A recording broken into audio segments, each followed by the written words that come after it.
What is up, everybody? Welcome back to the Phaithful Phanatics show live here on DSM-Media's Philadelphia YouTube channel. Guys, if you are new to the channel, if you like the content, if you want to be interactive throughout today's show, make sure to support by smashing that subscribe button. It is the best spot to get your thoughts, comments, and questions pulled up here on the screen with your host. I'm one half of them on this Friday morning, Dylan Davis. To my right, my faithful co-host, Scotty. Vic Fangio, set to be the next defensive coordinator of our Philadelphia Eagles.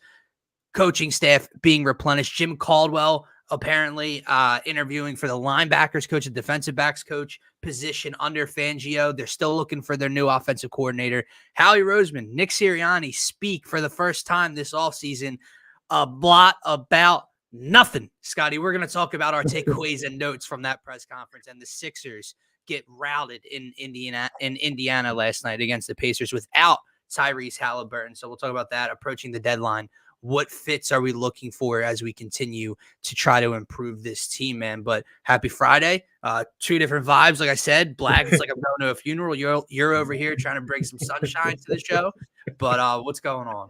Oh, what's up, man? Happy Friday to you. I think you said Jim Caldwell in there.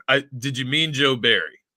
No. So Jim Joe Barry Caldwell also, but like literally well. 3 minutes ago, Jim Caldwell is also interviewing for that position, according to Adam Schefter or Ian Rappaport. Yeah. Interesting. So they're Mike Caldwell. Mike Caldwell. Okay. The Jags DC. Okay. I got you. Because that's what was throwing me off, the Jim part, because I was thinking of the Lions guy. Yeah. I think he was with So was I when I read the tweet initially. But yes, Mike Caldwell. Okay, so they're loading up on options to kind of stack this defensive coaching staff. Correct. Which is good news, right? Like we need as many brains coming in to fix this situation as we can possibly get. But yeah, man, happy Friday. Let's start there. Start with the vibes. And of course, mistakes. We can even start, with the polarizing fan base of the Sixers, right? There's a lot of people overreacting this morning based off of bring the sunshine. It was a miserable loss last night. Like, don't get me wrong, I turned it off towards the end. I had no interest in ruining my Thursday evening any further after around the third quarter or beginning of fourth. But it's just one game, man. It's just one game on the road.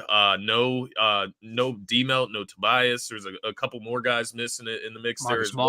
Robert Covington, yeah. So I mean, that's a lot of guys that to the point where you're having to put Patrick Beverly on the floor for a lot of minutes. A lot of ball handling. Jaden Springer back in the rotation for this one. Daniel AJ Martin played 30 minutes last night. Like there's some weird stuff going on in this game, and there's going to be weirder stuff to come as we approach the trade deadline. But let's definitely. I do want to change direction, as you mentioned at the beginning of the show. Let's start with some.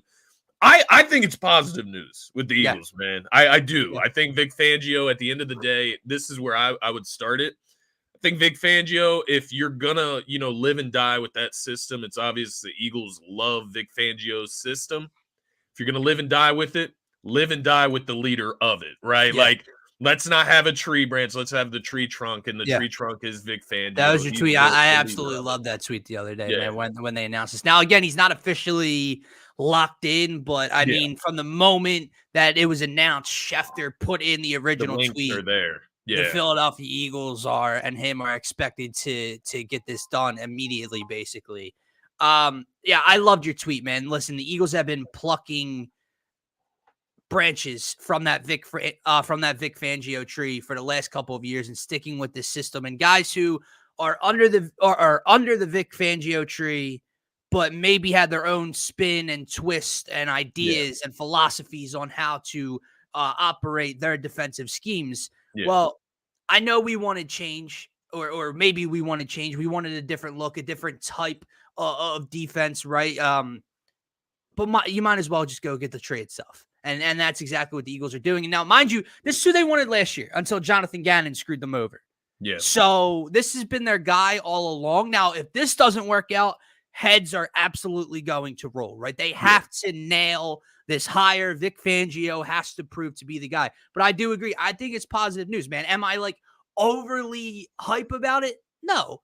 But I don't know that there was going to be a defensive coordinator out there that I was going to be over the Ron Rivera guy, right? moving you. You know what I mean? Ron Rivera has his question marks, hasn't been a DC in a decade and a half. Wink Martindale, is that going to get you pumped? Is kind of an unknown guy or like a secondary coach that we don't know much about going to come in and get you hyped? Because I know some people out there, they like to pretend that they know, Scotty. They know that this defensive backs coach from wherever the hell, from Dallas. That was a guy that's been mentioned. Denard Wilson, who was here in the past, right. So it's like, you just don't know. That's the funniest part for me, man. Guys. And that's why I do commend, like we have to give ourselves a pat on the back sometimes for just being real and transparent, because I just feel like there's so much unauthenticity out there as far as what people are actually doing to analyze these teams, and how deep are they getting into the actual X's and O's. Shout out to the people like Shane Haff that actually dig in to the play-by-play, the all 22 film. They get into it, and they do diagnose and analyze things to a further extent when it comes to X's and O's. But for the casual fans out there that are just like out here like, oh, Vic Fangio, like what the, you know what I mean? Like you don't know, man. Like you think that you can come in as Howie Roseman or as Nick Sirianni and come and pick a coaching staff that is just going to please every single question mark that you have about the team, then you're confused, man. So we just have to trust them. And once again, I think the big thing is that Vic Fangio carries experience, and that's what you needed to put around Nick Sirianni, man, is experience, guys. We tried the new pieces, right? We tried Brian Johnson first year, Sean Desai first year coordinators. It didn't work. So we need to try something different and ultimately get some guys in here with experience, man. Yeah. No, I think this comment from Marshawn Lynch hits the nail I right agree on with the head, that, man. Listen, I'm not saying that like I necessarily wanted him. He was my number one option, but there are legitimate people out there that are, if they were to fire Nick Sirianni, were screaming from the mountaintops that they did not want Bill Belichick. Yeah. Now, I'm not saying I wanted Bill Belichick. He was my number one option. He's the greatest head coach of all time in the National Football League.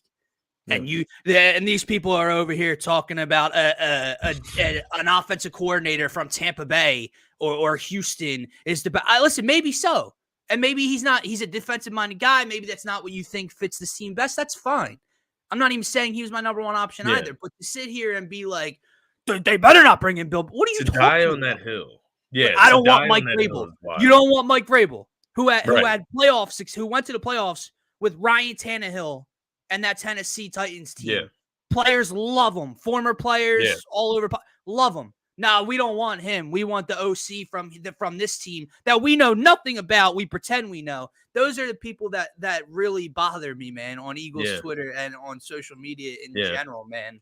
Like there was this play against the Bills, and I know you had to have seen it, that was getting floated around where the Dolphins had their defensive backs probably, 30, 20 yards back, and the Bills were probably around 15 seconds, no timeouts. 15 seconds left, no timeouts, and the they Bills needed a didn't touchdown. score on this possession. Yeah. They didn't score on this possession. The Dolphins they got to stop, and they needed a touchdown. So, like, that's what I mean when you are floating stuff around like that for clicks, right? And it doesn't even make sense. Like, if you really look deep into it, it made sense why they were playing that far back. You're not trying to give up points before the half, especially 7. So it's exactly what I'm talking about. It's just talking out of your ass, man. And that's something that, while we like to pass judgments, we like to analyze what happens on the field, what happens week to week. Yeah, I want to give you my honest opinion to each and every day on the show. I'm not going to come on here and front about anything, man. Like that's why when we talk Phillies and we talk prospects and trades and stuff like that, and there's people on Phillies Twitter that talk about the Phillies number 8 prospect that no one's really heard about, how he's untouchable because what do you know about this kid? Yeah. What do you know about? Nothing. You don't know anything about stuff like that. Is super interesting because that's almost like, it's not almost. You're trying to predict the way an individual person is going to react to an environment. Like, you don't know. Like, we didn't know Tyrese Maxey was going to come in and be able to be the second man to Joel Embiid, right? From an all-star game. We had to see it. We had to see it for ourselves to believe it. And that's what it comes down to a lot of the time with these young guys. 1,000%. I will say though, man, the Fangio hiring hasn't been announced, obviously, so we got to watch what we say here. But the Vic Fangio as defense coordinator, while he is the tree, right? We're gonna get similarities from the system, right? He does still bring a different voice to the locker room, which I think is important. I think it helps Nick Sirianni that they brought in a veteran presence, a veteran leader that's been around the block in this league that can honestly just coach the defense, right? Doesn't really need help. He brings in his staff. He brings in the talent he wants. That's his part of this team, right? But also I'm seeing the reports, and I know some people are like, oh, I don't know if I like this, but there were reports from Miami that some of the players did not like Vic Fangio. They felt he was, I don't want to say unapproachable because I'm getting the Jalen Hurts rumor mixed up, but I'm thinking of like I don't know, just like tough and hard nosed and not easy to talk to and gets on your ass. Good. Yeah. Good. Yeah. I don't care. I don't care. Is he mean? He's mean to you. I don't care. And I don't expect players in Miami to be able to handle that either, right? Like in Miami, like I don't expect them to be this ultra physically tough and mentally tough team down there in Miami. So yeah, they probably didn't respond well to Vic Fangio. And to the point of him being tough, this is where you find out who needs to be in the room and who does not. Like if Darius Slay can't handle Vic Fangio, then get the fuck out. Get the fuck off the field. James Bradbury, same thing. Like all of these guys, they need a kick in the ass because they've been playing like shit. They've been leading like shit, and the effort simply hasn't been there. So, yeah, they need somebody that's going to come in and rip their ass, man. Like, pause. But they need somebody that's going to come in and get shit straight here. And I think it starts with the basics, man. It starts with that tough mentality and passing that on to your team. They don't go out. They don't even know how to fucking tackle. So, like, we're going to have to get it. We're going to have to get into it, That's going to come to an end. Okay? Yeah. And listen, that starts with Nick Sirianni, but here comes the influence of Vic Fangio, right? When you get into mini camps, when you get into training camp, the long summer days, right? Does Fangio have any influence with the head coach of, hey, man, we can't be all nutrition and science and no pads and no hitting because this is the product we're getting. Right? Like we need to put pads on and need to put bodies on each other and start to figure this thing out. So it's not a problem come regular season. Wide open. Now I will say this is a good point by Marshawn Lynch. I understand this one. The hiring maybe necessarily doesn't fit what Howie Roseman's preaching. And that is a little worrisome. Like, again, when we're going to get into that press conference in a couple minutes, they said a lot of nothing. They talked in circles. I listened to a clip from Nick Sirianni shortly before the show, and he said a different variation of a sentence 4 times in an answer. Just talked in circles about nothing.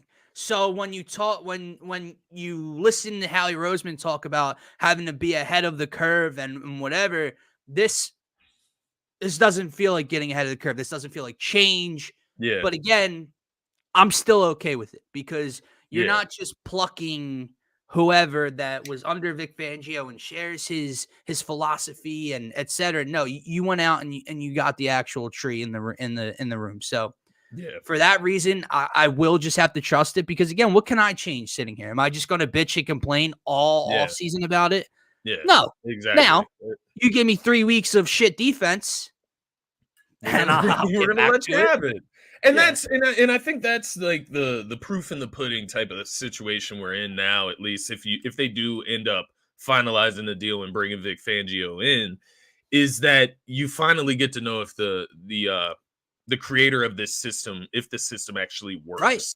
Right? There's no more excuses like, oh, it's his tree or this guy put on this extra facet to the D. No, it's Vic Fangio. It's his system, and we're going to find out if it works.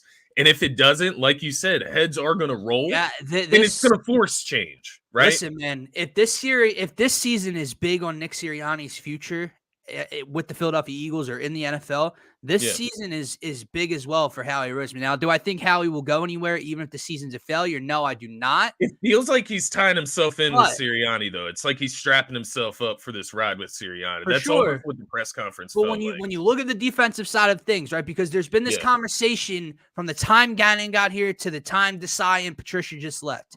Is it the scheme? Is it the coordinators? Or is it the talent, the personnel that Howie is responsible for putting on the field? Now you bring in Fangio himself, right? Is it the scheme, which Howie continues to hire? That falls on Howie. Or is it the personnel, which Howie continues to hire? So the Eagles defense legitimately has to be good this year. Yeah, I agree, man. Has to be a top half of the league, at least defense this year, or Howie Roseman is in a little bit of trouble here, because if it's the coordinator and the philosophy, he continues to bring them in. Yeah. If it's the personnel not fitting the system, he continues to bring them in. Yeah. Needs to figure it out. It's one of those things, man, where you look back and hindsight's always 2020, right? So it's maybe not fair, but it is what it is. It's reality.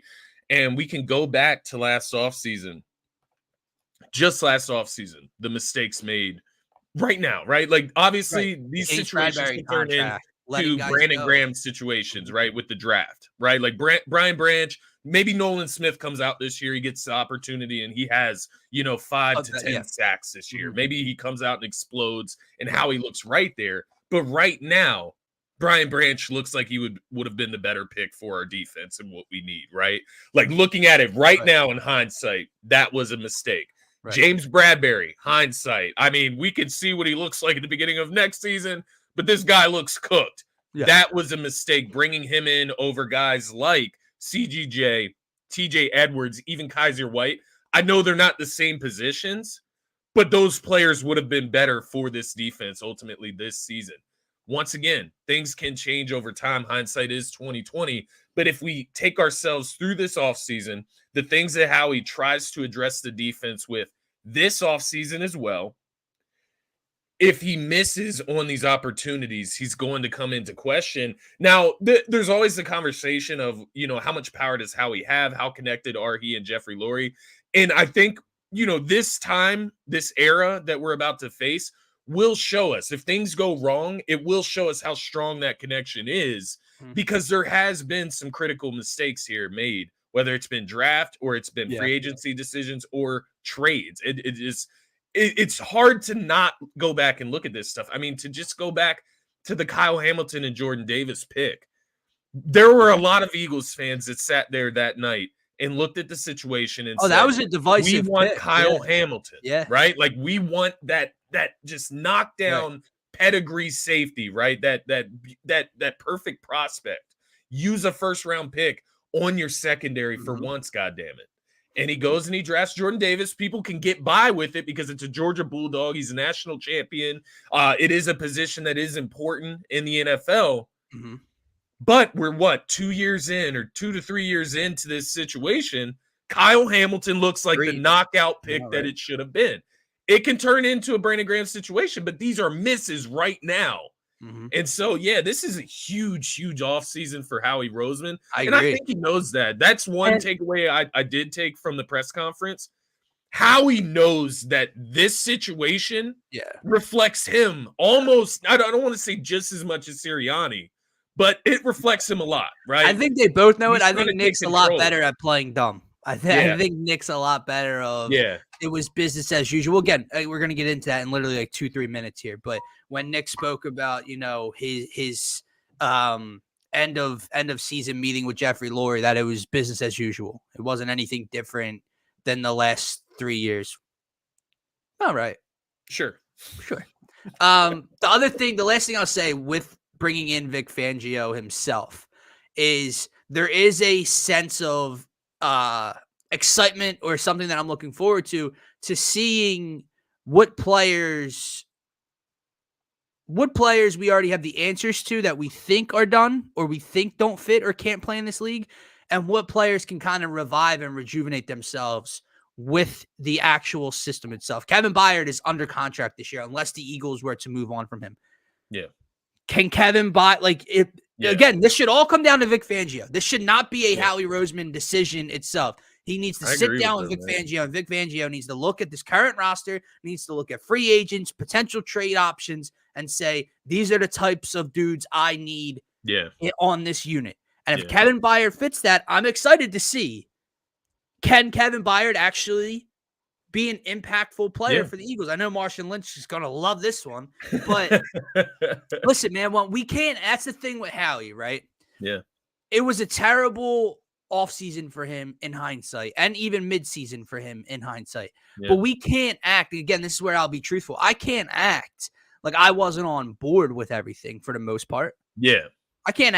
I love the Kevin Byard trade at the time. Yeah. The Eagles were winning. You brought in a Pro Bowl caliber safety to help, this back end. I loved it. Yeah. Now, is it Kevin Byard or was it Matt Patricia and Sean Desai? Right. I think you're going to get some answers there, right? Because then you start to think back. It's like, okay, well, this guy was traded midseason, had Sean Desai, and then, we're switching your defensive coordinator. Right. Okay. Right. Probably, let's be honest, man, probably a decent amount of drama in the locker room as well with how things started to go. Yeah. Right? So he comes over. What did Kevin Byard have? 3 weeks of winning football, and then boom, then it just went 1-6 downhill. finish. So, and even Shaq Leonard. I mean, we were okay with the prospect of Shaq Leonard. Right. We wanted to get him over the Dallas Cowboys at the time, right? Yeah. We wanted him. We knew that he wasn't coming in to fix the linebacker problem, but we thought maybe he could help, right? Like, same thing in the offseason. Like Howie Roseman said in the press conference, Nakobe Dean, like, we were counting on Nakobe Dean as well in the fan base. Like, it just didn't work out. He got injured. And now, here's the important thing with all of this, to get into Howie Roseman and the Sirianni press conference. Yeah. If I can sit here and admit that I was on board with 99% of the things he did and we were clearly very wrong, he has to be able to now fix those problems and have answers to those problems. Because he can't just say, I was wrong for believing it. But if we have another offseason and another regular season of just mixed personnel and this, then no, I can buy in. I'm not the GM of the Philadelphia Eagles. I can continue to be wrong on paper. Yeah, you can't. So Howie Roseman has to start to fix some of his philosophies as well, man. It's one of those things, man. When you start to look at that situation, it's a scary thought thinking about Howie Roseman and like, would the Eagles ever move on from him? Because I mean, for the better part of my life, Howie Roseman has been the GM, right? Like from what I can remember of the Eagles for the most part since Chip Kelly, and Howie was here even before Chip. He just got put in the doghouse while Chip was here, then got brought out of the doghouse after Chip was let go. Howie's been here for quite a while. He is one of the more tenured GMs in the NFL, one of the more experienced GMs in the NFL, and apparently over the years has been awarded as one of the best GMs in the NFL. So when you start thinking like, what does life look like after Howie Roseman? The grass just isn't always greener. And I do just wonder how close he and Jeff Lurie are. Like, is that a father-son-esque relationship that they have within the organization right now? So it is an interesting thought all around. And it's just going to be intriguing to see how it plays out over the next year or so, because I do think this next year is just such a big year on all fronts. And once again, I do think that Howie Roseman or Jeff Lurie, whoever made the decision to keep Nick Sirianni around, we're going to find out about Sirianni this upcoming season, and you guys better be right on him, right? Like, he's now in the equation for you guys. Absolutely, like reputation. Like, they're putting their reputation. When you look around and see all of the head coaching candidates that are out there, it's going to get better than that. Offseason, it's almost like a free agency pool, right? Yeah. Like, this class is better. Like, we know that this NBA offseason is not a very good free agent class, right? Yeah. So if you know what I mean? Like, you have to make decisions based off of that as well. So the hiring pool might not look the same if this doesn't work out. The Eagles have a guy like Isaiah Rodgers stashed that can come back next year, who has a decent amount of I don't know, hype or excitement around him coming over from Yeah, he Indianapolis. seems really excited.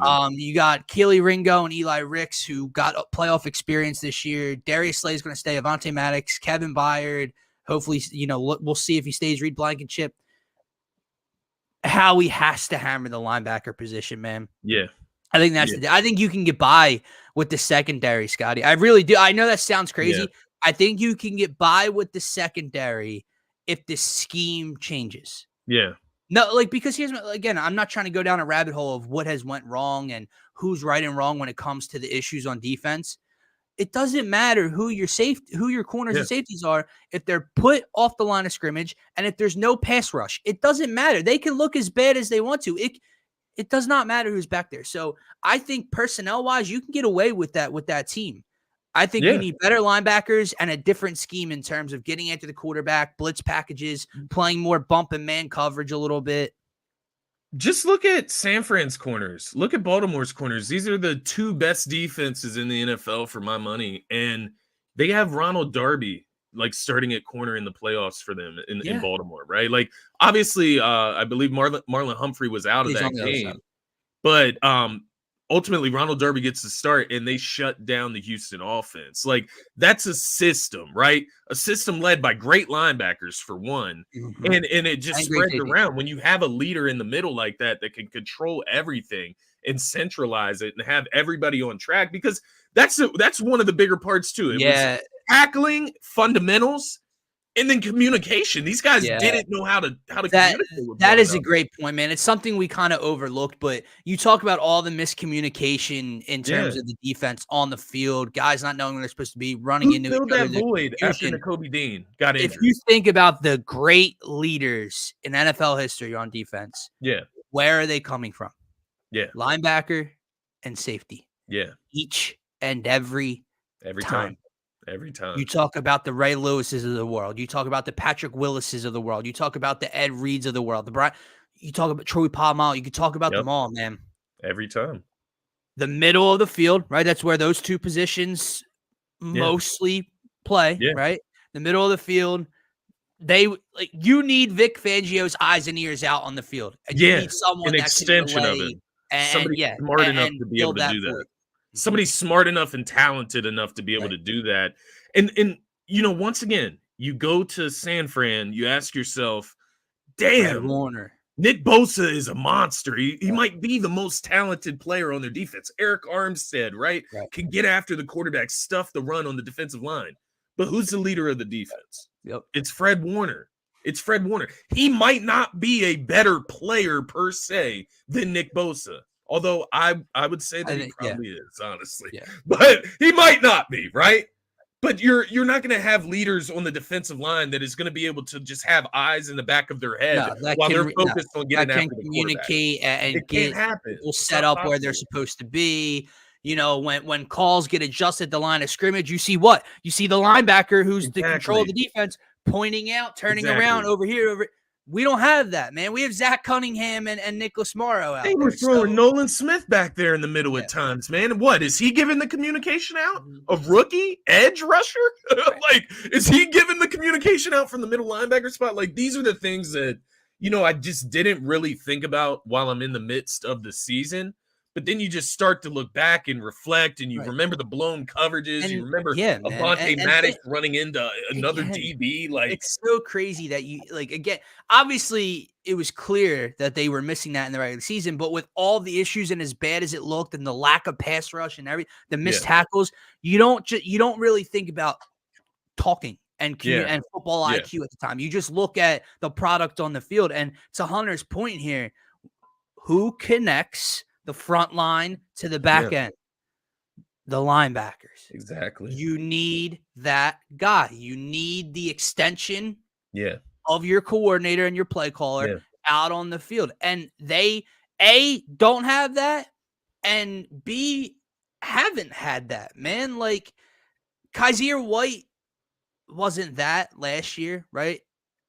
TJ Edwards, maybe. He was much better, I would say, than what we had this year, TJ Edwards. But still, just the thing with TJ Edwards, I think he was a great leader, solid tackler, great in the run, just not, overly talented, right? Yeah. Like that was the big thing with TJ Edwards. He had the mindset, he had the leadership to get what needed done out on the field to communicate. But I just don't think he had the overruling talent that would cause you to spend big money on him in free agency from the Eagles' perspective. But maybe once again, maybe that is, an indictment on Howie Roseman and his beliefs. We got a question from Marshall Lynch here. Mike Caldwell, not Jim, important note. Mike Caldwell or Joe Barry for the linebacker coach under Vic Fangio potentially. They both are interviewing for the position, man. How crazy would it be just to get both in here, right? They're interviewing for a linebacker position, but you get one for a linebacker coach, one for something else. It's not going to happen. But both former DCs. Again, like Scotty said, I'm not going to front you and lie to you as if I know the ins and outs of these two former DCs and what they're going to bring to the table, etc. I think the job that Joe Barry did with that Green Bay defense this year, pretty impressive. Again, for not having a Pro Bowler on that team. Yeah. I think the job that him and Matt LaFleur did was pretty impressive. I know Dallas ended up scoring over 30, but it came in garbage time. It didn't matter. The way that they had forced turnovers and created issues in a playoff game on the road, the way they battled San Fran. I mean, I would say the job he did, as well as, hey, Jair Alexander's a free agent. I was literally about to say that. You get a guy in there with connection. I don't know. I heard he's from the Pennsylvania, Philly-esque area, wider area. So maybe that's something else we have in favor of us as well. But like Marshawn said in the comments earlier, this would be the offseason where Howie's value as a GM, because we know Howie's not this, superior talent evaluator for the most part. He's from Philly, Scotty. He's a wizard when it comes to the financials. So getting some of these contracts off the books, if you can trade and maybe give up a little bit of draft compensation to get a guy like James Bradbury off your books. I don't know if it's possible, right? I'm not going to sit here and throw out, irrational ideas, but if you can get some of that money that's tied up off your books, maybe you can go out and try to get guys like Jair Alexander, make a big splash in the free agency. Right. So he's not a free agent. I was just thinking of the farewell post, but essentially he would have to be traded. Yeah, he posted a farewell post on Instagram, basically or goodbye post to Packers fans. It's what it's being reported as. And then it says, Packers Jair Alexander thanks fans for support on IG amid NFL trade rumors. So I'm assuming he's not a free agent, but he posted something cryptic suggesting he's not going to be back or doesn't want to be back. And he's from Philadelphia, PA, it says here. So trade him Slay and some draft comp and get him over here. I mean, that's what I'm talking about. I mean, obviously it's not at the positions we named, linebacker, safety. I don't care. He brings a personality that I would love to have on this team, man, honestly. Yeah. One of the top corners in the league. I am. I'm 26 years old. That's why I am kind of excited for Vic Fangio. If anything, just get these soft ass motherfuckers off the team. That's my biggest thing. I don't even care if they fuck up. Scheme wise, I want guys that are gonna go out there and knock heads. Yeah. And Sidney Brown, right? He's fucked up this season, but we love Sidney Brown. He goes out there and what the force that he's trying to play with out there. He's trying to make plays. Yeah. That's what I want on our defense, man. Don't be scared to make a mistake. Go out there and play your game. And that's what this defense, they just look like they're hesitating all season. I don't think Fangio's gonna be a puppet. You know what I mean? There's a lot of people that still say Nick Sirianni is a puppet of Howie Roseman and Jeffrey Lurie. Obviously, when you bring in Jonathan Gannon, you bring in Sean Desai first time. Puppets, right? Essentially. This aged, experienced man that created this, he's not going to be told what to do. He honestly needs to be the guy that brings it. Like I said, he builds his defense, not Howie Roseman. He tells Howie Roseman either who or the types of whom he wants to be brought in. Man, I'll give a fucking first for him. I love this conversation. I know draft compensation is valuable to people. Obviously, you don't give up a first for a guy who's on an expiring deal and probably isn't going to re-sign with you at the end of the year. You don't do anything like that. But here's the way I look at draft compensation when it comes to trading for players like this. Even if it's a first, are you getting a guy that is even going to have the ceiling of what Jair Alexander is right now? Right. Is there a corner? Is there a defensive end? Is there a whatever? An offensive lineman? Is that player more valuable than Jair Alexander is at age 26 right now when you're trying to win a Super Bowl? The answer to your question is Kyle Hamilton could be, but we didn't draft him. Right. So let's just get the for sure thing. Let's not wait to the draft and try our luck. Yeah, let's just I'm get much the guy. more of a sure thing kind of guy, man, when it comes to that. You, man. If there's a guy like Surtain available, he's the best in the game, right? Like arguably from the cornerback position, you go after that, right? That's definitely worth a first round pick or more. But Jair Alexander, I would do what you got to do. If you can confirm that he will extend and sign back as well. Him being from Philly, that would give me a notion that he probably would. But I mean, I would think so, right? Yeah, I would get it done, man. That's so obvious. From the area, knows it's a contending team realistically, right? So yeah, we'll see. 26 years old, man. And again, you like pair I said, him with Keeley. I mean, this is where you have to start to think about, linebacker coaches and stuff. Because if you were to, again, and we don't know the relationship. Maybe they had a bad relationship, and Jair Alexander has no interest in coming here because of Joe Barry being here. But maybe in an interview when he's interviewing today, Jair might just be willing to come here if I'm here. Yeah. So we'll see. We'll see, man. Let's speaking of interviews, let's get to that press conference, right? Yeah.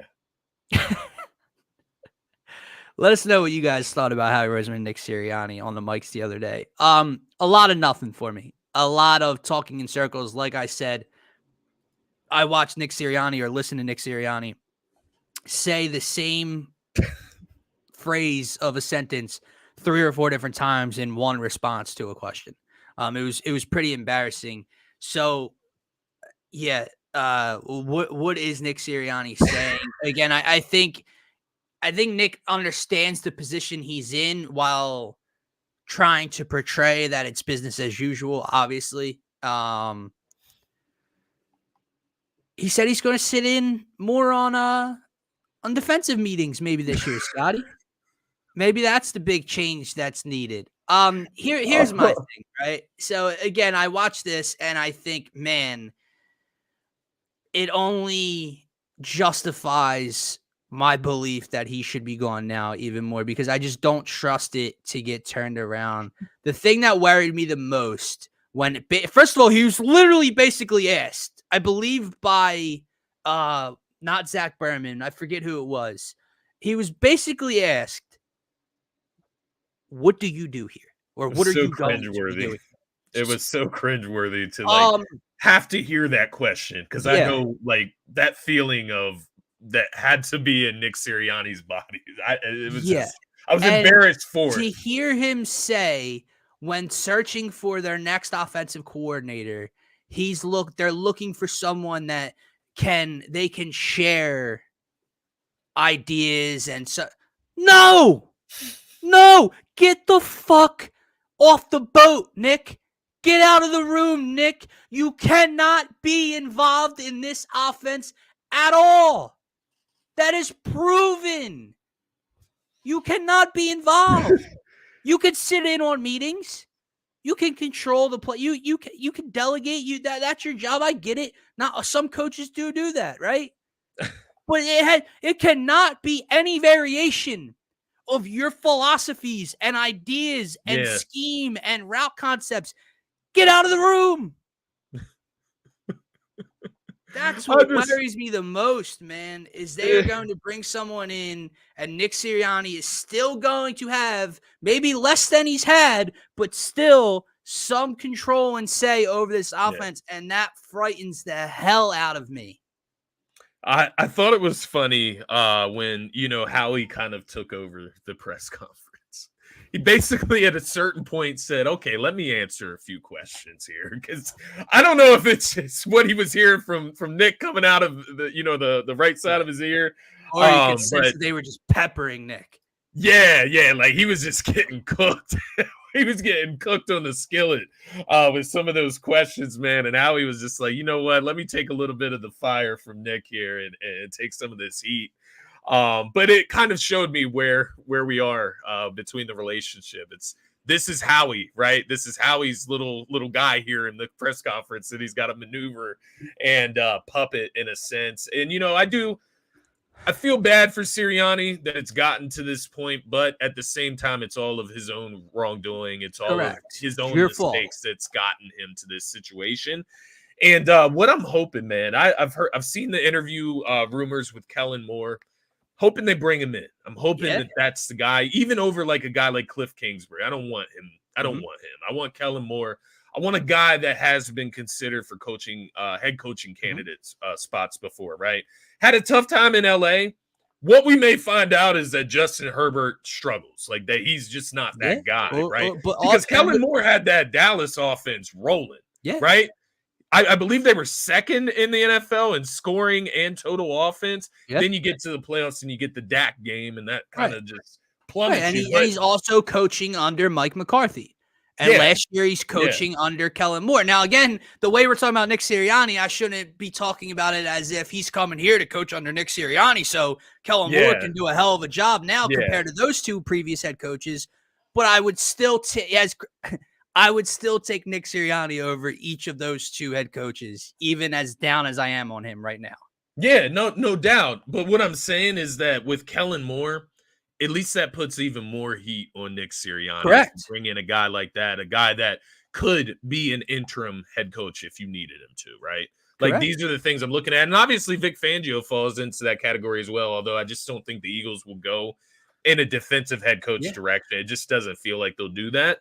But bringing in a Kellen Moore, that gives you the option. It puts the heat on Sirianni, and with heat comes the willingness to change, right? Like, if he knows that he has to get it right and his shit has not been working, he will be more prone to change, especially with somebody with fresh ideas in the building. So I do think that is a great point when it comes to the OC hunt, is finding someone that can coach the offense. Vic Fangio can coach the defense. That person can coach the offense. Nick Sirianni can oversee all of it, be the players coach, the rah-rah guy. He can all of that. I think that kind of thing works, even though, again, I can still ask, well, then why is he here? But people have made it clear, like apparently John Harbaugh coaches that way. Like there's other coaches that it works for them. So, hey, maybe it'll work for us. I'm not putting it to bed, putting that idea to bed, but I think they need someone that doesn't need to be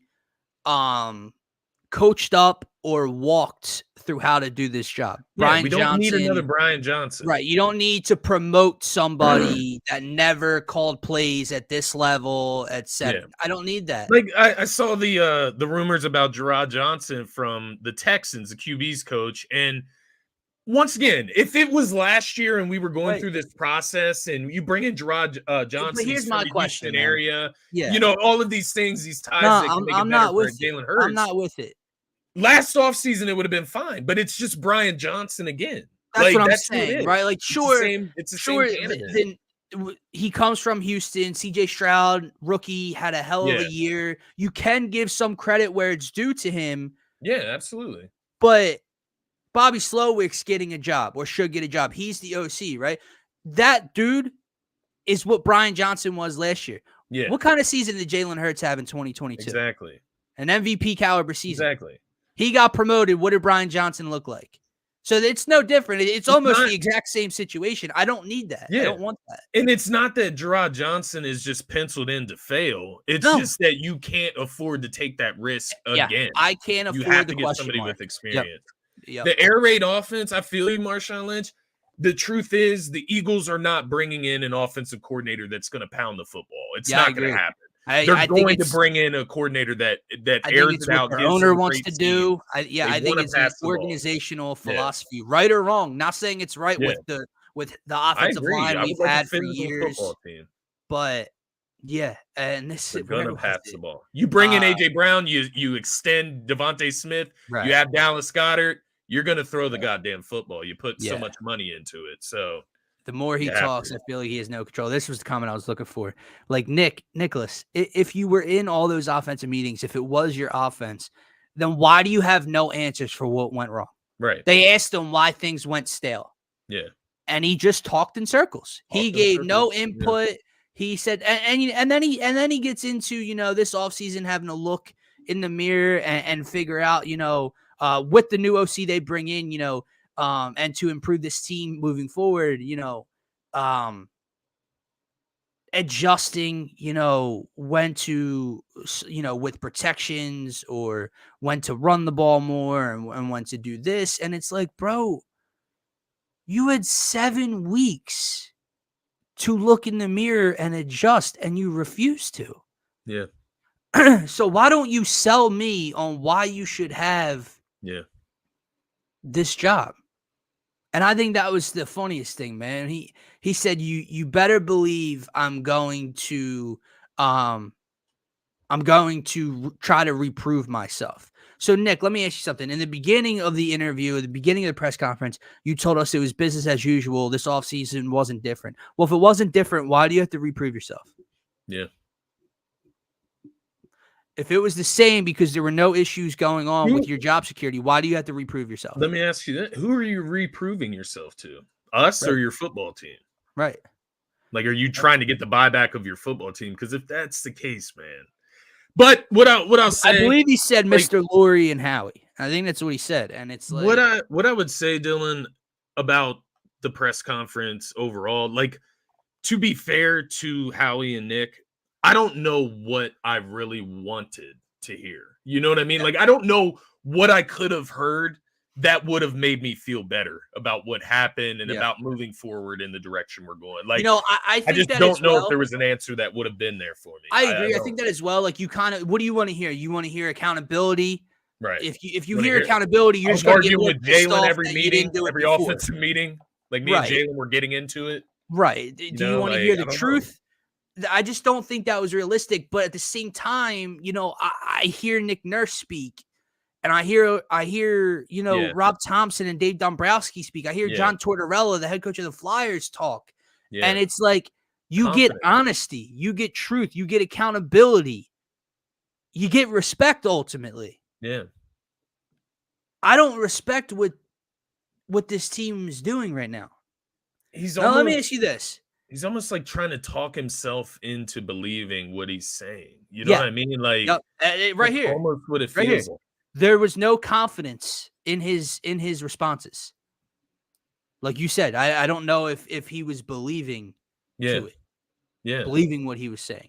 Yeah. Like you said, just goes in circles, saying kind of the same thing, but different variations. Like, it just, like, like if I was going into a press conference, man, I know this Philadelphia media. Like, he should know it definitely after the last 3 years, right? Like, I'm going in there with preparation for ways that I'm going to hold myself accountable in front of this media group and in front of my football team and in front of the city. And he just wasn't prepared. Like, you had 8 days. I agree. Right. I agree. And it starts and ends with you, bro. And listen, I think this, to what you said and to Marshall Lynch backing you up, are great points, because accountability, I said this earlier in the week, accountability is more than just words, man. Yeah. Actions have to follow. Yeah. Results have to come. So you can sit here and point to yourself and tell us it was your offense. Everything starts and ends with you. You take accountability. But again, you had 7 weeks of taking accountability. Jalen Hurts had 7 or 8 weeks of taking accountability. And I saw no change in the play, in the preparation, in the game plan. So again, all this offseason, it's going to be speculation, hypotheticals, and we're going to wait and wait and wait all these months.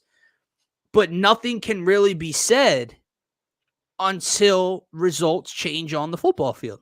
Yeah.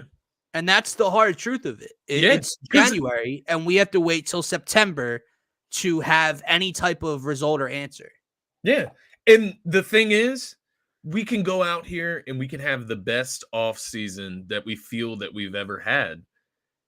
we just saw what that can feel like and what that can turn into, right? So what we see with our eyes in the offseason isn't always what it's made out to be or what it will be come the regular season. So even if Howie comes out this offseason and nails it in our eyes and we feel like everything's back on track, it's still gonna come down to the culture set by Nick Sirianni in that building. And again, this is why I think he needed to lose his job. And we talked about it before the Tampa Bay game on the pregame show, an hour before kickoff. If this team does not show up, they quit on their head coach. Yeah.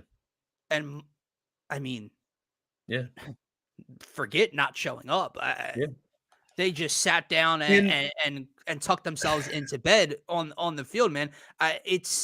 It is worrisome, and I get the 3 playoff appearances, and that's a tricky thing for any team to accomplish, Scotty. But let's have a real conversation about the playoff wins. So let's have a real combo. That's exactly where I was going. Let's have a real combo. Like, you beat Daniel Jones and the Giants. Okay, like, and I know we're gonna be hypocrites right now on the show because we defended this last season, but this season showed us. Yeah. You beat the Giants at home. You beat the 49ers without Brock Purdy. Right now, granted, you exploited a tight end trying to block Purdy. You got him. That was Jonathan Gannon, though, right? Right. Jonathan Gannon came into that game or left that game or whatever with the curse word on the video, right? He was hyped up for that. So you beat the 49ers without Brock Purdy, without a quarterback, basically. And then without Josh Johnson. And then you went to the Super Bowl and you lost. Right. And in the other 2 years, you were first round wild card exits against the same team on the same field. And the first time, Jalen's rookie year, you're playing the GOAT. Great, cool. You lost that one, take it on the chin. This year, you lost to Baker Mayfield. Yeah. So that is exactly where I was going to take this point. It is very, very hypocritical of us. You cannot, no one can ever take that Super Bowl appearance away from us. No. They were 15 minutes away from winning the Super Bowl against Patrick Mahomes and Andy Reid. They played the greatest game of Jalen Hurts' career was in that Super Bowl. I'm not taking that necessarily away from them. But everyone wants to bang the table for this dude to keep his job because he's been to the playoffs all 3 years. My friends, we're trying to win Super Bowls. And in 2 of the 3 years, you were wild card exits. And the 1 year, we just looked at your road to said Super Bowl and then who you lost to when your defense couldn't get stops. So it's on Nick Sirianni. It's on Jalen Hurts as well, man. I'll come out and say that right now. Look, we talk about Josh Allen. I talk about Josh Allen a lot. Not being able to beat Patrick Mahomes, not being able to show up when it matters most. Oh, he beat Mason Rudolph? Cool, bro. Great game. Great 50-yard touchdown run. That was monstrous. Right. You can't beat Patrick Mahomes. Joe Burrow's done it, but you can't do it. Well, Jalen Hurts is now 2-3 in his playoff career. He's lost to Tom Brady and Patrick Mahomes. He's beat Daniel Jones and Brock Purdy and a mixture of guys. And now he's lost to Baker Mayfield. Yeah. At some point or another, those two guys, the two pillars of your team, your head coach and your quarterback, have to elevate against the greater competition. And this past year, not only did they not elevate against better competition, they laid down against inferior competition. That's where I got lost with Nick Sirianni at the end of the year. It puts you in a weird spot, man, because you beat the Chiefs, you beat the Bills, right? In the regular season, you beat the Cowboys, you beat the Dolphins, right? Like, and then you lose to the Cowboys, you lose to the Niners. Fair, fine, but the way you lost it does kind of speak to something. The way you lost to Drew Lock. Seahawks, Giants, and the Bucks, man, like and the Cardinals. Oh my God! And like it's hard to believe. Like it's hard to kind of like revisit and go back through and say it. Like I can't even believe that we did lose to the Seahawks, Giants, and Cardinals. And by the way, bro, think about how they lost these football games. Yeah, the Seahawks. Let Drew Lock go 92 yards, 94 yards to win the game in 2 minutes.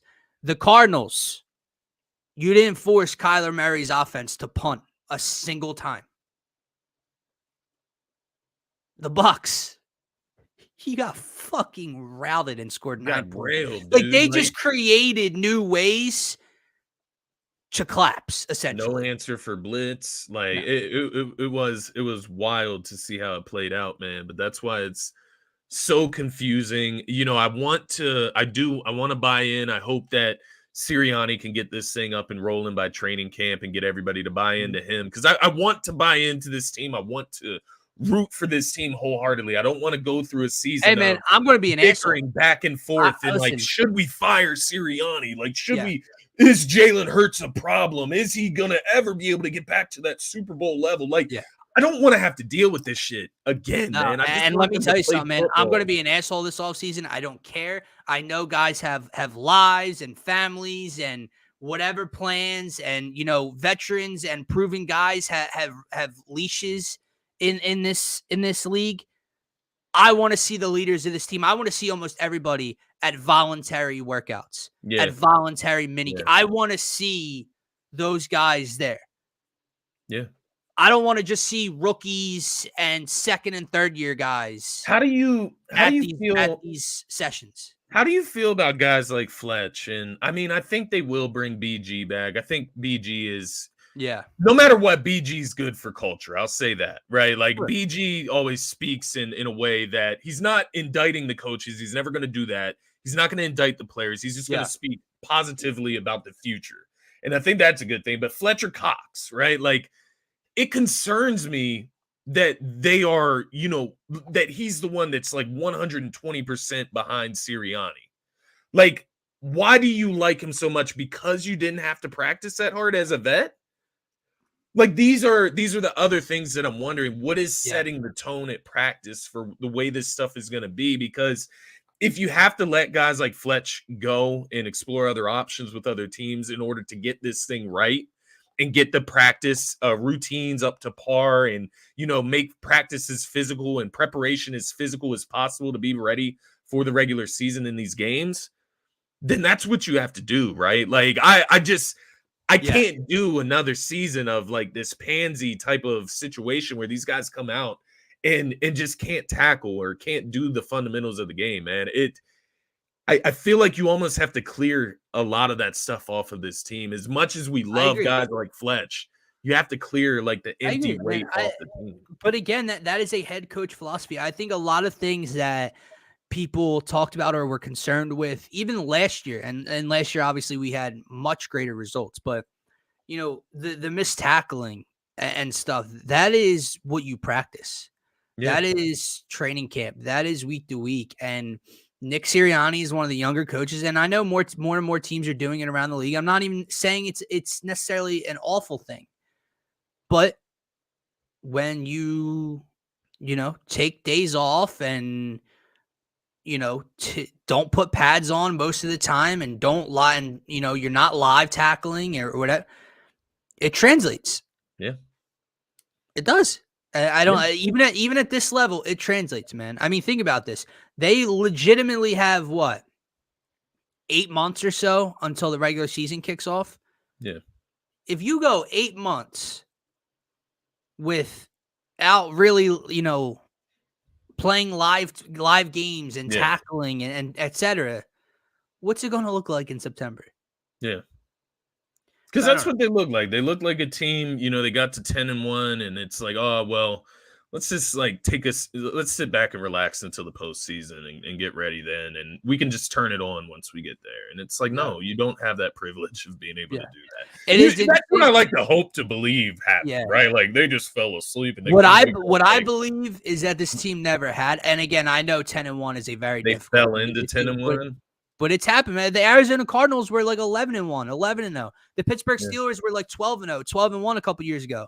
And Matt, what were we saying? Even though those teams were 11-0, 12-1, they are the worst 12-1 undefeated team in NFL history. I think the talent on the team is a 10-1 team, though. Like, I agree. When you look at the talent, like on paper, they are a team that should be 10-1, or should be 12-1, and so on and so forth. But the way it looks to get there, But I when you agree go with what you're back saying. and you watch the Washington Commanders game in which they let Washington Yeah, go down the field, score a touchdown, and get a 2-point conversion to force overtime. yeah, Then you had remember Jalen Hurts threw an intentional grounding down the yeah. field, and we got almost pushed out of field goal range. Those games against Washington cost me money later in the season because Yep. I thought that Washington could like keep up with other Yeah, teams. But no, it was just us that they yeah, take to overtime. yeah. Like I mean, you go that's back what we're to that, talking about. man.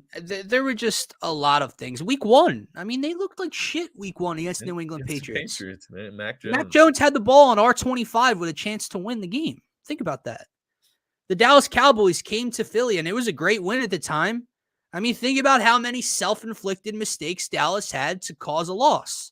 Yeah, that's the thing. I'm tired of relying on Dallas to Dallas, right? Like, oh, Dallas Scotty, you lost. look at the Jets game. Dallas lost late in the season. Who was the team they lost to late in the season that they shouldn't have, right? That basically allowed the Eagles, if they just beat the Cardinals, Giants, they get they win the NFC East. Was it Miami?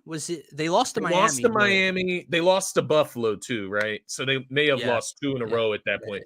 Those aren't bad. Those aren't horrible losses either, by the way. But we were counting on the Cowboys to cowboy in order for us to even have a chance of winning the NFC East late in the season. I agree. And look at the Jets game, man. It's all tendencies and red flags that kept up over the year. And what did we excuse? Like, this is how just clouded we really are as fans in the moment, man. We sat here and excused it because of the rain and Lane Johnson getting hurt. Meanwhile, this is a New York Jets team that had to play in the same conditions, that had Zach fucking Wilson at quarterback, and we're missing all 4 of their secondary starters, including Sauce Gardner. But we're going to sit here and talk about how we lost our right tackle in the middle of the game, and that's why we lost.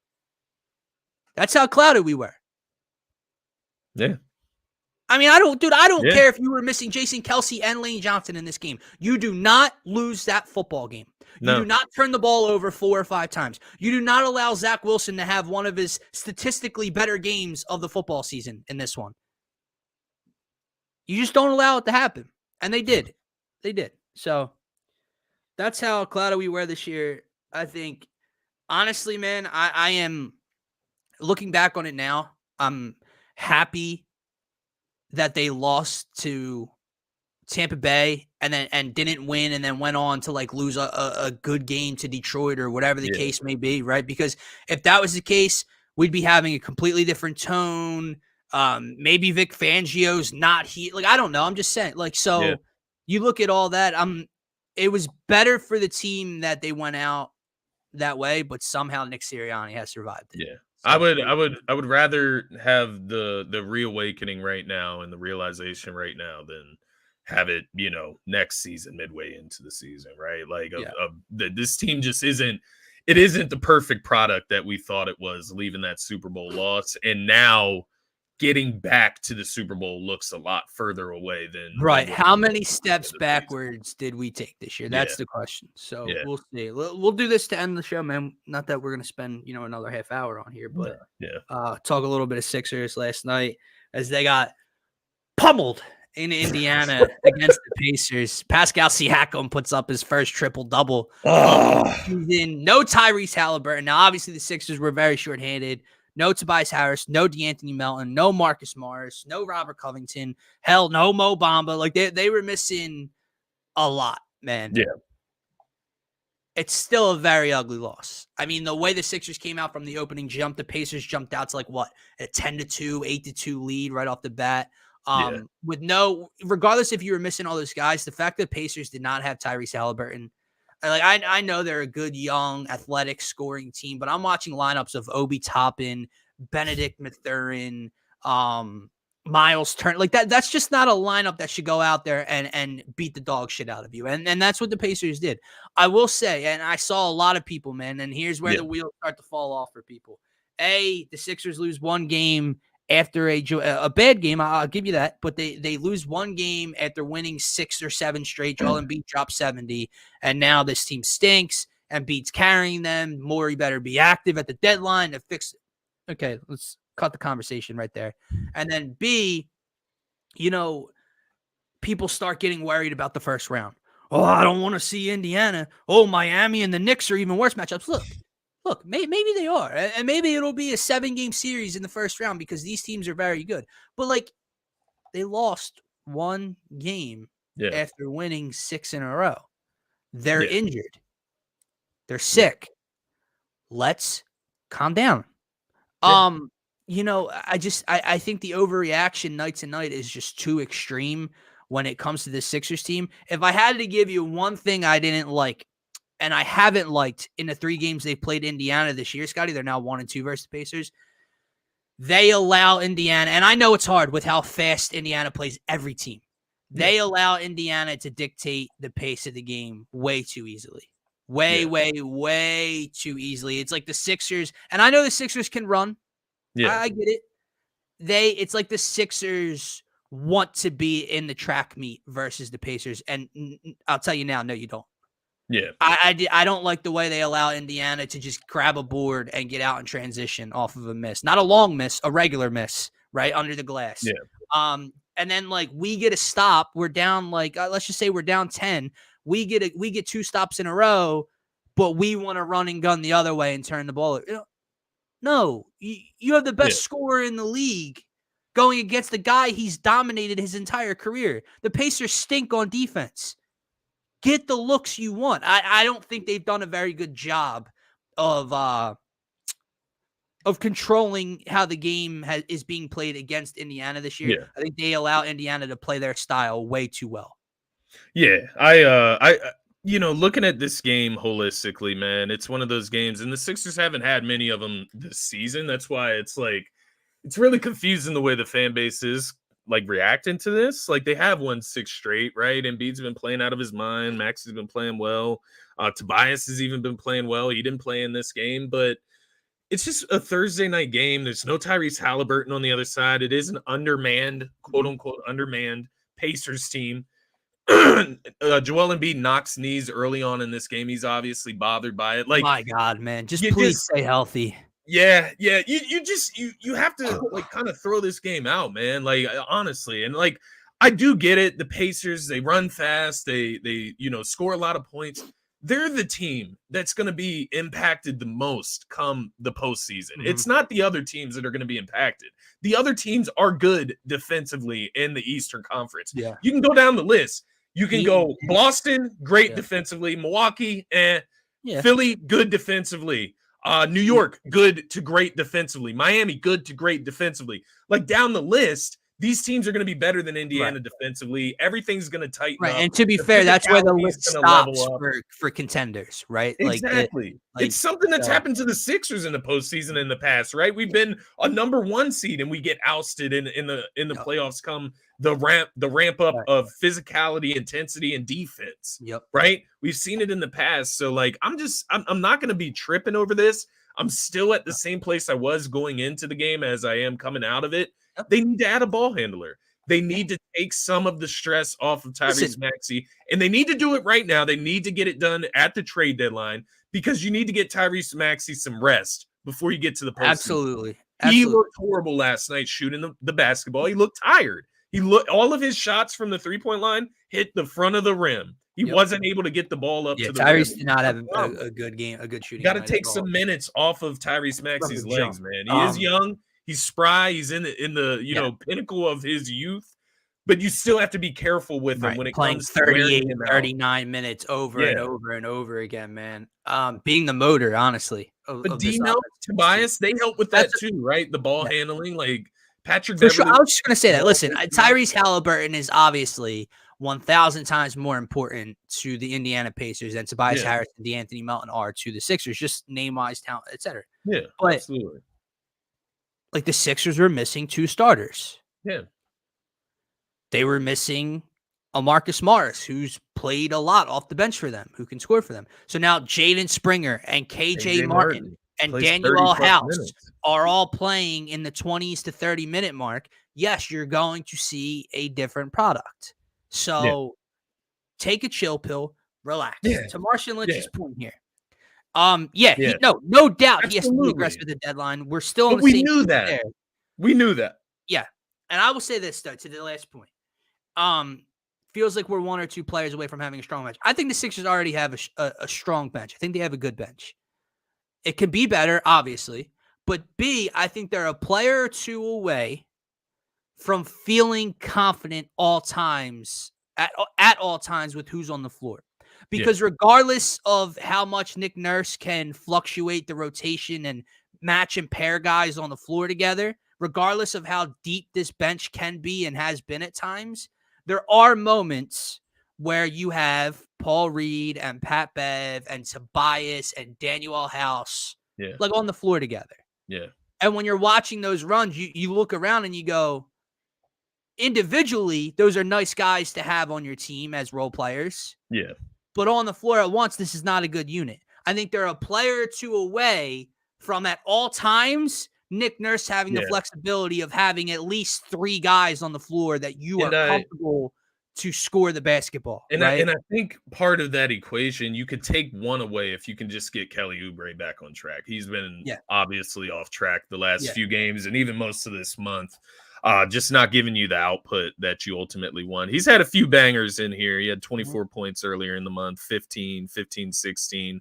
But aside from that, he's not getting up into double digits. He's playing over 20 minutes per game. You just need more from him. He has to be better. And I think Batum a little bit as well. To kind of fill that equation, right? I think Batum has kind of fallen a little bit. Now, granted, last night he played better last night. But before that, like I saw an 0-for-3 game, etc. from 3. Like Batum has to, he's not going to score a lot, but I think Nico Batum has to give you more than 4 points a night. And I'll say, I think he's too good of a shooter. He's too pure of a shooter to only take 2 or 3 shots in the game. Yeah. Not a lot, but I think Nico Batum should be shooting 5 to 6 shots a game. Sometimes I agree. In that range. He's efficient, man. He should. You should work to get him more look, especially from the 3-point line. They need to make more threes. We saw that last night. Right. Struggled from the 3-point line as well. Right. Like Paul Reed and Patrick Beverly should not be getting more scoring options than Nico Batum. And I know Pat Bev, a guard, has the ball in his hands. Maybe Paul Reed gets the ball on the block. It's a little more difficult for Batum to get a look or create his own. But you know what I mean? Like, Paul Reed leaving the game with 7 shots and Nicholas Batum leaving the game with 4. It feels a little imbalanced to me. Yeah. The Paul Reed thing in general. But I agree with Marshawn Lynch's comment there. Derek White level trade. I mean, there's so many options. Obviously, Malcolm Brogdon, Kobe White from Chicago. These are guys that can come in and give you a scoring punch off your bench and give you 10 to 15, to maybe even 20 points some nights when you need it. Brogdon just feels perfect, does he not, man? Yeah. He feels perfect. And again, that's not dismissing. Like I haven't pivoted from DeJounte Murray. I just don't think it feels realistic at the moment anymore. Feels like too big for a second. But like a lot of guys would still fit, right? Like Tyus Jones, Bogdan Bogdanovic. I'll be happy with any of these guys. Malcolm Brogdon, the size, the defense, the ball handling, the shot making. Yeah. He's played on an experienced Boston team as a role player. Yeah. He just feels like he fits what we need. And he doesn't belong in Portland, right? Like he's going to rot away in Portland as a quality role player that could be contributing to a contender. So I do agree, man. I think, looking at this game, just you can kind of throw it out, but it does point to the deficiencies of the team, right? Like where you do need to improve. It's just not something to get irrational about. Now, if we go through the trade deadline and don't make any moves, that's when the heat turns up a little bit. And that's where it's fair to be critical of the team, I would say. But you got a Denver matchup tomorrow night in Denver. I believe it's like 5:30 our time. But you have to think that also is factored into this equation with Indiana. And I'll be honest with you, beginning Scotty, of a 5-game road trip, right? You're headed to Denver tonight. That had to be on your mind going into this road trip, is that you're playing in Denver. Embiid specifically, right? You're playing in Denver. Did or did not the Knicks just kick the dog shit out of the Nuggets last night? Absolutely did. Yeah. Are the Nuggets allowed that clunker? Are they allowed to lose that game? Right. The Sixers already beat them. Does that matter at all? No, probably not to most people. But I will. One of the things that I've come to realize as well, man, is at times he annoys us, and when he's missing at the rim and when he's not knocking down threes, he does bother us.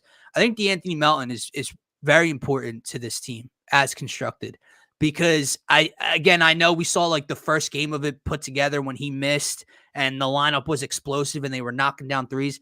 I think you have to have Batum and Oubre out and not in the starting lineup together. Yeah. I think D'Anthony Melton as the 2 guard, Batum starting, Oubre out the bench. I just think it's much more comfortable for everyone involved. I think it's easier for Nick Nurse to get scoring off the bench and to have that option. They're just it just feel I don't want to use the word clunky because they stretch the floor, both of them. It's like Oubre doesn't need to be playing with the starters. That's kind of what it feels like, right? Yeah. Like he needs to come in as that 6th man off the bench and have freedom to shoot the ball and feel like he's not taking the ball away from Joel Embiid or Tyrese Maxey. Come in with the bench unit. You handle the ball when there's guys like Pat Bev and Marcus Morris out there on the court, and you get to take those shots. And I think, to your point, it's like D-Melt fills that void in the starting lineup. He's a guy that can operate without the ball in his hands as just a spot-up three-point shooter, right? But he can also defend guards and the best guard on the other team. And that's something that this team has been really lacking as well. Because with D'Anthony Melton, you can kind of hide Tyrese Maxey on the defensive end if you need to on a said night. With no D'Anthony Melton, there's no hiding Tyrese Maxey anywhere. Not to say that Tyrese Maxey is that bad of a defender, but it is good to have that plus defender in your starting lineup as a guard like D'Anthony Melton. But the hope there, once again, is that you can get an upgrade to D-Melt, and then maybe D-Melt can come off the bench, or maybe D-Melt starts and then Malcolm Brogdon comes off the bench, as the 6th man, right? That spark plug guy that can run the second unit. So either way, I think we agree they need a ball handler. They need somebody else that can put the ball in the bucket. And there's more than enough options out there on the market. I will say, like the Caruso thing, the reports that I'm hearing on this, man, is it not crazy to you? I haven't seen the value of Caruso and how it's being driven up. Like, how have we gotten to this point where he like draws like 1st-round picks and such? Like, I don't know. I'm not interested at that point. No. Like, I mean, I get it. He is I don't think you and I are a guy that values draft compensation as much as others in the NBA. Right. But I also do know what players should be worth, and I'm not expanding my pockets so drastically that it just looks ridiculous. And again, it's not my money. It's not my draft picks. Daryl Morey can do what he wants, right? The Sixers can do what they want. But I also do know you would look foolish if you gave up like 2 or 3 first-round picks and a player for Alex Caruso. Are we convinced that if Alex Caruso is put in the D-Melt spot in Game 6 against Boston last postseason, is he hitting those threes? Like, these are the questions that I have to ask myself. Am I 100% convinced that he would have hit one of those shots? No. He's shooting 41% from the three-point line this year, to be fair. It's one of his best seasons, but I don't know. It just feels like for a guy that, averages 10 points a game, gives you a few rebounds, few assists. He is a glue guy. I would really like Alex Caruso on this team. He would be an upgrade to Demo. He would. Right. But how much of an upgrade? How much does it impact? But not just that. Again, what do you like? Let's be realistic and hard about this. Like, if I'm getting Alex Caruso, a 1st and a 2nd, maybe I'd do it. Who was the player you said? What's would have to be like a Rocco or something, like maybe not no player value, but the draft compensation is the value. Yeah, I would do that. Yeah, it's just where they're talking about like Alex Caruso is worth multiple 1st-round picks, and they're like driving up the price with interest from other. That's where I bow out and say, well, there's other options. That you can have them then. Yeah, for sure. So I don't know. That's kind of where I'm at. But yeah, I did see. I think the only other thing I would say about the Sixers right now, obviously, big matchup with Denver tomorrow. The only other rumor I've seen is the discussion around a prototypical big backup for Joel Embiid. Before the trade deadline. Interesting, man. I wonder what the market is like. I just don't want it to be the priority. That would be my only thing. I agree. I don't think it's the biggest need, especially like I don't think Paul Reed's the guy. I'm not saying Mo Bamba is, but like they want a bigger back. I mean, you have a 7-footer that can stretch the floor as your backup big on your bench that you don't play. Like, there's your answer. So my question would be, of the guys available, is there really anybody available that fits better than either of those two? Right. Drummond, is Drummond a pipe dream at this point? Like, you would think he has to be available, no? He's In more Chicago? obtainable, definitely, in my eyes, than, say, like, Alex Caruso, right? Right. And that's where I get into those conversations about, like, Kobe White. It's like, you could get that combo scoring guard from Chicago and Kobe White and get an Andre Drummond, and then all of a sudden that package looks really nice coming back to the Sixers and looks like a real upgrade. But are they willing? If they're not willing to trade Alex Caruso, why would they be willing to trade Kobe White, who's younger and could be a bigger piece in their future? I don't know. It's all questions I can't answer from outside of Chicago, but there's just beyond enough options, man. There's beyond enough options for these guys to go out here and obtain somebody that helps them get close. I agree. So Daryl, don't done. overreact like some of the fan base thinks you should, but be aggressive. Be aggressive with the deadline and upcoming to it, man. Guys, that is going to wrap up this edition of the Faithful Fanatic Show. This is something, how about this, Marshawn Lynch? We'll take the weekend because I don't have any off the top of my head as a surprise. But Scotty, Marshawn Lynch asks, is there a surprise trade target for Daryl Morey? Monday morning show, we will come prepared for a couple surprise, realistic, though, trade targets. I don't like the unrealistic talk. I don't like when people are on Twitter putting together trade machines for shit that is just never going to be possible or happen. 1 more hour. Yeah, man. Maybe one day, maybe on like a Saturday morning or something, Scotty and I will put something together to come on for like 2 hours or something. But we'll have to, one surprise target I'll throw to Marshawn Lynch. And a little teaser. When you hear the name, it may not please you as far as like what you really want. But a guy that comes to my mind is Herb Jones from the New Orleans Pelicans, man. Yeah. He would be an upgrade to D-Melt, in my opinion. He's a better defender. He's longer. He has more size, but similar players in a sense. He's also shooting 38% from the three-point line this season. And he's on a team where this is a Pelicans team that's going to have to pay a lot of these young guys. So maybe they would be willing to move off of Herb Jones, who is a quality player in today's NBA when it comes to being able to handle the basketball, shoot threes, and ultimately defend the best guard on the other team. So, look, man, to bring up that point, it's an option. I think that we're so focused on bench options, and that's true. Yeah. But if you can get an upgrade to DeAnthony Melton in the starting lineup, where DeAnthony Melton then becomes that bench upgrade, exactly, is something realistic and exciting as well, right? Like, we're all sitting here like, oh, Tyus Jones or Bogdanovich coming off the bench as a sharpshooter. Yeah. Well, if you did bring in someone that was better. Yeah, better version. Right. Then, without obviously giving up DeAnthony Melton, you improve your starting lineup, and then you improve your bench because he's coming off of it now. Another ball handler, another shooter, can create, can play defense. Yeah. That helps everyone involved, right? So exactly. We'll see what more he has up his sleeve, man. But guys, that is going to do it for the Faithful Fanatic Show here on a Friday, coming towards the end of January, man. Give me to February. Give me 1 month closer to warmer weather and more sunshine, man, and no more snow, please. That's going to do it for us here, guys. Don't forget, if you're new to the channel, make sure to support by smashing that subscribe button. We appreciate you, Marshawn Lynch. We'll see you Monday morning live 9 a.m. here on the DSM Philadelphia YouTube channel. Have a great weekend, guys. Thank you, everybody. Peace.